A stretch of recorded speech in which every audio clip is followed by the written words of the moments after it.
आणि तिथून मग मी प्रॅक्टिस सुरू केली. प्रॅक्टिस सुरू केल्यानंतर करेपर्यंतसुद्धा व्यवसाय म्हणून हे पत्करायचं असं काही ठरवलेलं नव्हतं. पण मोहन कोठीवांच्या बरोबर मी तिथे 2-3 नाटकं आम्ही तिथे अपेक्षा नावाच्या संस्थेच्या बॅनरखाली केली होती. थोडंसं नागपूरमध्ये कमर्शियल नाटक यावं हा उद्देश तेव्हा त्या लोकांचा होता. मुंबईतला एक आर्टिस्ट आणि बाकीचे नागपुरातले आर्टिस्ट असं ते प्रोजेक्ट होतं. त्यात मी 3 नाटकं त्यांच्याबरोबर केली. त्या नाटकांमध्ये काम करताना ते मला असं म्हणाले की पुढे तुला जर असं वाटलं प्रोफेशनली हे करिअर घ्यायचं आहे तर मुंबईत तुला तशी मदत मी करीन. हे कुठेतरी डोक्यात होतं आणि मग ते एकदा डोक्यात असलं की मग स्वस्थ बसवत नाही. मग मी प्रॅक्टिस नंतर मग असं वाटलं मला की मी जावं. सुदैवाने माझ्या घरच्यांनी कुठेही काही आडकाठी केली नाही. ते म्हणाले की ठीक आहे तुला वाटतं तू कर, तू आमच्या ह्याच्याप्रमाणे तू ग्रॅज्युएट झालेला आहेस, तुझी डिग्री तू घेतलेली आहेस, नापास न होता. आणि I started my career in 1984ला मी मुंबईत आलो आणि मग तिथून सगळी वाटचाल सुरू झाली. सुरुवातीचं पहिलं नाटक मला मोहन कोठीवानांनी प्रॉमिस केलं. मग पहिलं नाटक त्यांनी दिलं, त्याचं नाव होतं साहेब विरुद्ध मी. त्या नाटकात श्रीकांत मोघे आणि मोहन कोठीवान होते.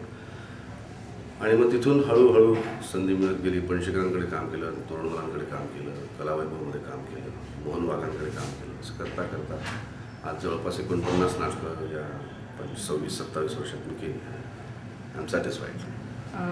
आपली बरीच ग्रामीण मुलं स्ट्रगलसाठी म्हणा किंवा अशा यशस्वी कहाण्या ऐकून ग्रामीण भागातून पुण्या मुंबईला येतात. कारण तिथे बहुतेक सोयीसुविधा नसतात आणि एक बीजं असतात त्यांच्यामध्ये, पण तरी कसं त्याला आकार द्यावा हे त्यांना न कळल्यामुळे ते धाडकन उडी मारतात आणि मग अयशस्वी होण्याचं प्रमाणही तेवढंच जास्त आहे. कारण त्या कहाण्या आपल्यासमोर कधी येत नाहीत. तर त्यांच्यासाठी तुम्ही काय संदेश द्याल? म्हणजे हा मार्ग बरोबर चुकीचा? धाडकन उडी मारणं हा मार्ग अगदी बरोबर, अजिबात चुकीचा नाही. धाडकन उडी मारल्याशिवाय कुठलीच गोष्ट होत नाही. स्वातंत्र्य सैनिकांनी धाडकन उडी मारली, स्वातंत्र्य संग्रामातून स्वातंत्र्य मिळालं.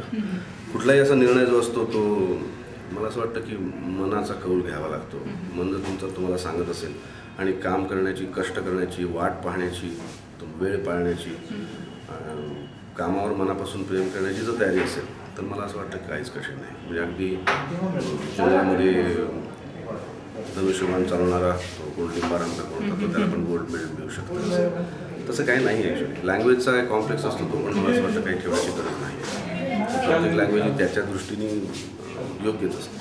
आपण म्हणतो की प्रत्येक 12 कोसावर भाषा बदलते. ती शुद्ध अशुद्ध कशी ठरवायची? जिथली भाषा तुम्ही बोलता ती तुम्ही व्यवस्थित बोलता. दुसरी भाषा तुम्हाला नंतर हळूहळू शिकता येईल आणि काही कठीण नसतं. महिन्यात 2 महिन्यांना प्रश्न खूप शिकता. पण त्याच्यामध्ये आत्मविश्वास नसतो किंवा बोलण्याची तयारी नसते. अनेक गुण जे सकृत दर्शनी उपयोगी पडतात असे बरेचसे गुण नसतात त्यांच्याकडे. त्याच्यासाठी काय म्हणजे काय करायला हवं? नसतात असं नाही, असतात किंवा असतात. ते व्यवस्थित ते वापरले जायला पाहिजे. योग्य संधी मिळाली पाहिजे. कठीण आहे तो. त्याला संधी मिळाली, ते व्यवस्थित वापरले गेले, त्याला त्याची तुम्हाला वाट पाहायची तयारी असली मिळतं. आम्ही वाटच पाहिजे सुरुवातीला खूप छोटे छोटे रोल्स केले आणि संधी मिळाली तेव्हा मात्र मी केले. आमच्या मुलांना तुम्ही एवढं चांगलं मार्गदर्शन दिलं त्याबद्दल धन्यवाद.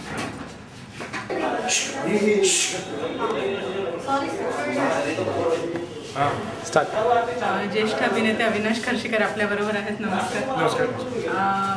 आपल्या ग्रामीण भागातल्या मुलांसाठी आपण हा प्रोग्राम करतो. त्याच्यासाठी मला तुम्हाला काही प्रश्न विचारायचे होते. त्यांच्यासाठी काय संदेश द्याल तुम्ही? अनेक मुलं आहेत तिथे ज्यांच्यामध्ये कलाकार बनण्याची पात्रता आहे, म्हणजे बीजं आहेत उत्तम, पण तरी त्यांना मार्गदर्शन नसतं किंवा एवढ्या सोयीसुविधा आपल्या पुण्या मुंबईसारख्या नसतात. त्यांनी काय करायला हवं साधारण? काय माहिती का, ही जी आपली आमची जी म्हणजे आता ही जी लाईन आहे, म्हणजे रंगभूमी म्हणा, सिरियल्स म्हणा, सिनेमा म्हणा, त्यात स्ट्रगल खूप आहे. तर आणि ते मुंबईत राहून स्ट्रगल करायला लागतं. पुण्याला राहून सुद्धा तेवढं स्ट्रगल होत नाही. तर मी त्यांना असा सल्ला देईन की आधी तुमचं शिक्षण संपवा असेल, मुंबईत कुठे राहायची जागा असेल तर तुम्ही मुंबईत या. आणि खूप स्ट्रगल करायला लागतं. दिसते इतकं सोपं नसतं सर, खूप मेहनत आहे त्याच्या पाठीमागे. पण मी असं जिथे जिथे जातो ग्रामीण भागात, तर मला असं दिसतं की त्यांच्यामध्ये प्रचंड टॅलेंट आहे, पण त्यांना कुठे संधी उपलब्ध करून देत नाही. पण ती संधी थोडंसं नशिबाचाही भाग असतो, नाही असं नाही.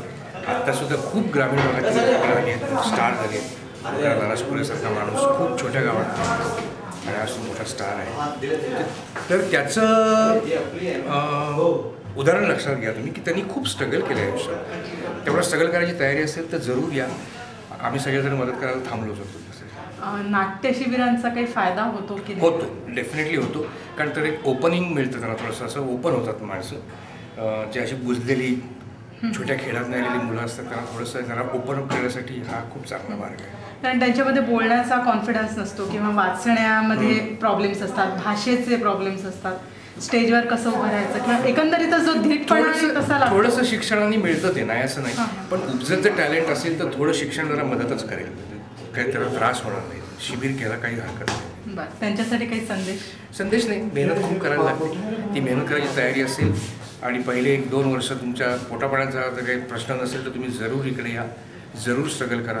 जर तुम्ही टॅलेंटेड असाल, थोडं नशीब असेल तर तुम्ही नक्की पुढे या. पण आपली गुणवत्ता आधी थोडीशी जोखून घ्यायला हवी. नाही, जोखून म्हणजे काय, आता प्रत्येकाला वाटतं आपण फार मोठे नट आहोत, तसं नसतं जनरली. पण जो माणूस इकडे येतो त्याला असं वाटत असणं साहजिक आहे की मी फार लगेच जाऊन आपल्याला मोठं स्टारडम मिळेल, तसं नसतं. थोडं स्ट्रगल करायला लागेल. गुणवत्ता असेल तर जरूर या. आमच्या मुलांना तुम्ही छान मार्गदर्शन केलं त्याबद्दल धन्यवाद. थँक्यू. ज्येष्ठ अभिनेते रवी पटवर्धन आज आपल्याबरोबर आहे. ग्रामीण भागातल्या मुलांसाठी आपण हा कार्यक्रम बनवतोय, तर त्यांच्यासाठी मला तुमचं थोडं मार्गदर्शन हवं होतं. तुम्ही ग्रामीण भागात खूप जास्त लोकप्रिय आहात, दूरदर्शनवर तुम्ही अजूनही खूप जास्त कार्यक्रम करता. एक जर तसं समज असेल की ग्रामीण भागातली मुलं कलाकार हे कमी दर्जाचे असतात तर तसं काय नाही. खूप उत्तम कलाकार ग्रामीण भागात सुद्धा असतात. फक्त जे शहरातलं जे पॉलिशिंग जे असतं मुंबई पुण्याकडे ते त्यांच्यात नसतं, कारण त्यांनी पाहिलेलंच नसतं. तर त्याच्यासाठी एखादा कलाकार मुंबईतनं उसणं आणून तालमीसाठी म्हणा किंवा कशासाठी, तर मी हा प्रयोग असा केलेला आहे राहुरी तालुक्यात की तिथल्या लोकांना घेऊन नाटक केलेलं आहे आणि मी तिथे काम करायचं होतं. असं करता येऊ शकतं. त्यांना तुम्ही काय संदेश द्याल? म्हणजे बीजं त्यांच्यामध्ये बरीच चांगली असतात, पण जसं सोयी सुविधांचा अभाव आहे किंवा तो बोलण्यातला कॉन्फिडन्स नसतो त्यांच्यामध्ये, स्टेजवर उभी राहण्याची काही सोयी किंवा सुविधा नसल्या तरीसुद्धा मी मुलांना ग्रामीण भागात असं सांगेन की ज्यांना कलाकृती काही करायची आहे, नाटक करायचं आहे किंवा लोकनाट्य करायचं आहे किंवा उलट लोकनाट्य वगैरे तिथले लोक जास्त चांगले करतात कारण त्या मातीतलं असतं. तर शहरी काही कलाकृती करायची असेल तरच मगाशी सांगितलेला उपाय आहे. नाहीतर खूप चांगले असतात. फक्त काम करीत राहिलं पाहिजे. सुविधा हे नाही ते नाही, टेप रेकॉर्डर नाही किंवा सेटिंग नाही म्हणून त्याच्यासाठी न थांबता काम करायचं की अमुक एक गोष्ट नाही, आपण स्वतः आहोत, आपण बोलू शकतो, आपण 4 लोक मिळून एखादी कलाकृती सादर करू शकतो, तर तसं करायला पाहिजे. नाट्य शिबिरांचा वगैरे काही फायदा होतो का तुमच्या दृष्टीने? माझ्या दृष्टीने मला लोक वेड्यात काढतील, पण तसा काही फायदा होत नाही की ट्रायल अँड एररमध्ये शिकून पक्क होत गेलं तर जास्त बरं असतं. तरीसुद्धा नाट्यशिबिरात ते बेसिक माहिती जी मिळते ती गरजेची आहे, नाही असं नाही.